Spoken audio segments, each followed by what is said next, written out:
let's go there. Well, I'll take you right up there where we left off. You bet. Go from there. Yeah. Is it okay if I take this down? Yeah. Okay.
Past that shooting house where that stump, there's a stump there. A stump? Oh. You just see it just turned up. The tree is actually laying down over the hill. Okay. Yeah. That comes straight across from there. Okay. From where you were the other day. Yeah. Got it. Okay.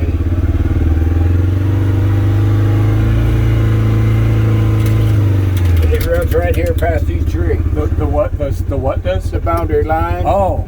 Okay, this is where the boundaries. Right. Okay. All right. So that the other side is somebody else's property. Right. Okay. Got it. But the whole other side is yours. Right. On this side.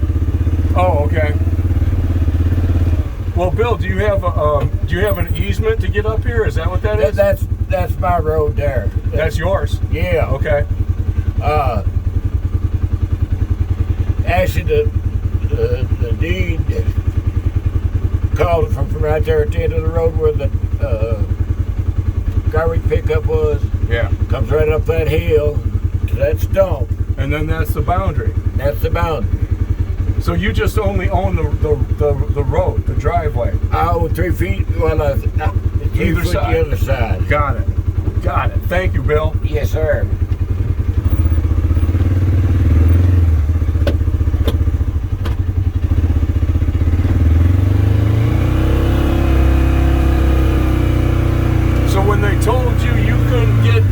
When they told you you couldn't put gas in your gas can in Michigan, that was the end of the story.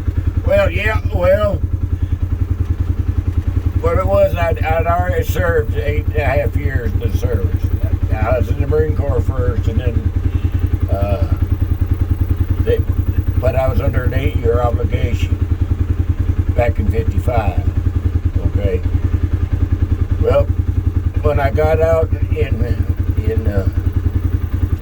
'59, they transferred me to the reserves because, like I said, I was under an 8-year obligation. wouldn't let me run a bulldozer when I was in the Marine Corps. In the Army that time, to get people to come in, they would give you your choice of what you wanted to do. So I wanted to be a combat engineer and run a bulldozer. Well, I went down there to the recruiter, and he said, well, you have to take this test. I took the test.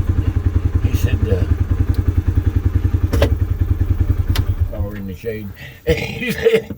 he said, while we're, he said, you're qualified. I said, okay. He said, you can go in the next room and be sworn in. I said, no. I said, I don't do business that way. He said, well, what do you want? I said, I want a guarantee that I'm going to engineer school. He said, okay. He said, he got on the phone, and he called Fort Leonard Wood, Missouri, and they said, yeah, they had an opening in the class and that I was qualified and I could go. He said, now you can go in there and swear in. I said, no. I said, I don't know when you talking to Joe Blow down on the corner. He said, well, it seems to me you've been this way before. I said, yeah. So, he said, I'll get a letter of confirmation and send it to you. I said, that's fine. So they did. When they sent me the letter of confirmation, I went down there and I swore in it. I went to Fort Leonard Wood and they put me in a replacement company. I was down there policing the grounds and doing KP and one thing and another. And then I was there a month and they never did call me to school. And one day I had to go police the area for something, and I come by there and I asked that fella at that engineering school, I said, when does this class start? Well, this was on a Friday. He said, well, we got one starting Monday. I said, well, I've been over here in this replacement camp for a month, and I said, I was supposed to go to engineer school. Well, he said, yeah, it starts Monday. So I went back and I talked to the clerk there at the desk, and he said, what's your problem? I said, I want to go see the IG, the Inspector General. He said, well, what's your problem? I said, well, it's none of your business. But I said, I'm supposed to be in engineer school. And I said, I've got a letter here in my pocket that guarantees me that I'm going to engineer school. And I said, I've been in this company 30 days. And I said, they tell me they got a class that starts every 2 weeks. And in fact, they got one that starts Monday. And I said, if I'm not in engineer school come Monday, I'm going home. Well, he said, you can't do that. I said, yes, I can. I said, but I'm going to see the IG first. So I went over to see the Inspector General and told him what the problem was. He said, you got that letter with you? I said, yeah. He said, well, can I have it? I said, no. I said, you can look at it, but I said, I'm not leaving here without it. He said, oh, that's okay, son. He said, just take it easy. So I showed him a letter. I told him, I said, now, if I'm not in an engineer school within another week, I said, I'm going to the house. I said, if the government ain't going to keep their word, I ain't going to keep mine.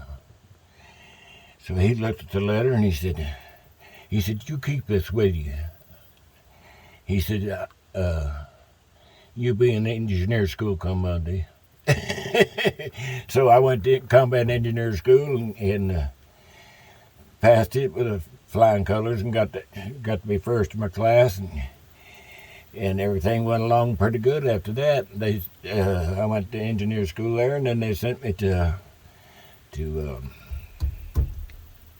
where was that? That Elvis Presley come back to, in Fort Dix. I went over to Fort Dix, was in the 79 engineer company, construction engineer.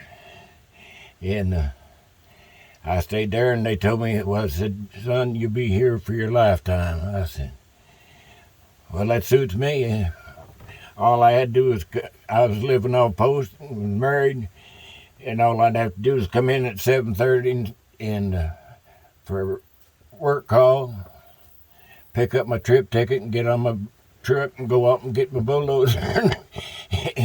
We build rifle ranges and everything else, but I was there, and I wasn't there too long, and they said, you're going overseas. I said, oh, I don't want to go. he said, well, I had several fellas that had been overseas, and they wanted to take my place. So I went to the Inspecting General again. He said, son, there's nothing I can do about it. He said, you're picked by the Army to go. He said, if it was just a matter of you just going, he said, you could trade places, but he said, your number's been picked to go overseas. So I went overseas. I went to Germany, and come to find out, I was the fellow I was a buddy with was from Iowa, and he left before me, but they had my APO wrong. And when I got to Germany, they put me in the bunk next to him. We both had the same APO, but mine was wrong. So I spent, I only had, 27 months to go. Mm-hmm. And I had my wife there, and we were living on the German economy. And I got my orders to come back to the States, but didn't have my family on me. And he said, well, you haven't spent 36 months over here. I said, well, I didn't have 36 months to spend when they sent me over here. He said, well, I'll put it like this. You will have 36 months before you can go home. So I ended up extending another 11 months. My son was born in Würzburg, Germany. Oh, okay. And I come back home, and I worked as a mechanic for a master mechanic at Bartell Driveway Company. That's the one they hauled the Pontiacs out of Pontiac, and they hauled the Buicks out of Flint. Mm-hmm. And then I got a job to go out on my own. Well, first off, I was working for General Motors. And I was working 2 jobs. And I told my general foreman at General Motors, I said, I'd like to have a day or 2 off. I said, I'm working 2 jobs. He said, you doing what, Billy? I said, I'm working 2 jobs. I said, I start here at 6 and get off at 2:30, and I start my other job at 3:30 and work till 11:30. And then I go home and either go coon hunting or go to bed. And he said, and I said, it's interfering with my hunting. He said, you can't do that. I said, what do you mean I can't? I said, I've been doing it for 2 weeks. He said, you what? I said, I've been doing it for 2 weeks. He said, that's called moonlighting. Right. I said, I ain't doing it in the moonlight. I said, I work in a garage. He said, I'm going to have to let you go. Well, I said, he said, is there anything I can do to keep you here? He said, you're the only one I've had in this. I worked in, what they call it, where they bring all the junk stuff back to the plant, and then I send it back to whoever it come from, if it was their fault. Right. Pardon me. And I said, I wanted to get on that plate or go to special installations. And I said, you told me you couldn't do it without me. I said, now you tell me I can't do it. He said, well, what do you want? And I said, I want a job either on that inspection plate or I want to go to special installation, make more money. No, he said, I'll just have to let you go. I said, well, that's fine. I said, I'm making more money at this other job. I'll just stay with it.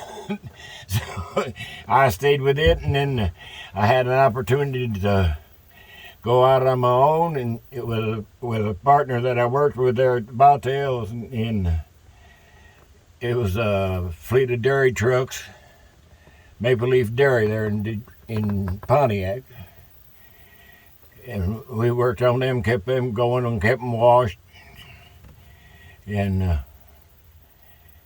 then my partner decided to go on a bender, and he got drunk and it was letting him gamble in there. And the man that owned the Maple Leaf Dairy, he said, don't let them fellas come in there and gamble on payday, because he said they're taking all the money from the dairy that they're making from the dairy, and they're gambling with it. So I decided we'd just be better off we just disbanded that partnership. So then I went back to work that's when I went to work for Bowtail Driveway as a master mechanic. And I worked there for a couple of years, I guess it was. And I had an opportunity to be a mechanic at Port Dairy there in Lake Orion, and I lived there in Lake Orion. It was only about half a mile from the house, and I took a mechanic's job there. They were about to cancel their insurance at the dairy because the trucks were breaking down and nothing done about it. And so I went to work for them, and in the first year I got to be, they gave me the Safe Drivers Award. And the fellow from the insurance company told me, he said, if you'd have had this fella a year ago, he said, you wouldn't be in the trouble you're in now. So I stayed there until I put the transmission in one of them David-Go door-to-door delivery trucks. Yeah. And when I slid it in, my back went out. And, of course, I got it hurt in the service. Yeah. And so, in the process, I was moving down here, and that delayed me. I had to end up in the hospital in Fort Wayne, Indiana for my back, and they couldn't figure out what to do with it. And they, of course, after their 90 days or 19 days, they have to treat you. Well, I couldn't walk, and I was still on the one of them bars with wheels where you get around. He sent me home. I said, okay. So I come down here and drove by and picked this farm out with my wife. Well, I'd come down here and picked it out, and then I brought my wife down after Easter weekend and let her pick out the house she was most comfortable with, and it ended up being this farm. So that's how I ended up here. And they kind of slicked me. They knew I was from Michigan, and his brother-in-law had offered him $25,000 for the front part. See, I owned from this fence all the way over to that other road. Right. And I owed this from here all the way back over to Blanket Branch, where you come down that hill and turn. And they were going to take. I asked him how much he wanted. He said, I don't want to sell it, the front part, but he said, I've been offered $25,000 for it. I said, well, just what would you take for the whole thing? And he said $35,000. Well, at that time, I already planned on purchasing 5 acres, build me a 3-bedroom ranch house up in Michigan. It was the other side of, not Ortonville, but it's where I used to coon hunt all the time. Anyway,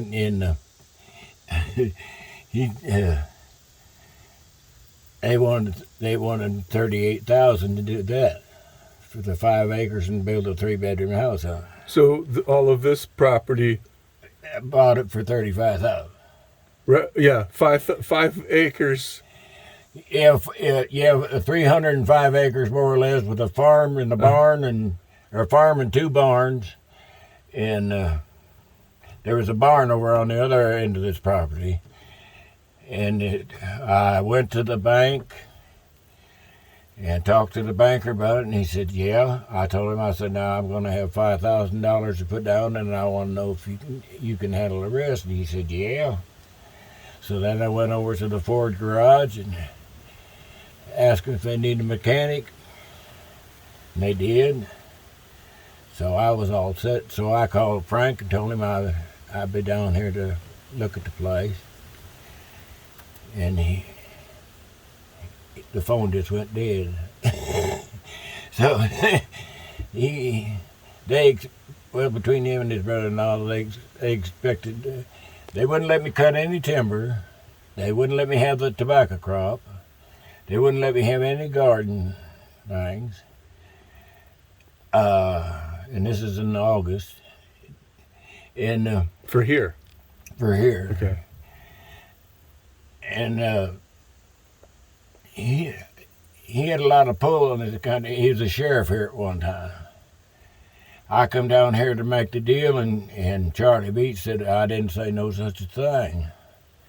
I said, is that right? And he said, yeah. He said, well, I said, you told me you could handle it. He said, no. He said, I didn't say no such thing. I said, well. So I went over to the Booz Jones Ford. He said, I just hired a mechanic 3 days ago. So here I am, 500 miles from home, no job and no pay. And I told him, well, a friend of mine told me he bought a place over there on Wide Creek. He told me, he said, you can come over here and stay with me to get this thing lined out. I said, well, I'll just go home. So I was going to leave. I spent the weekend with him, and they come over with a deal. They was going to take my down payment and put me on a land contract, but that was going to be it. They wouldn't let me have the crop or nothing else. I said, well, I think I can still swing that. So I signed the contract, and I've been here ever since. He offered me $50,000 for it back when I paid him off, and I said no. I said I've gone to all this trouble. I think I'll just stay. Well, it's an excellent story, Bill. Thank you for telling it. You told it very well. Thank you. Yeah.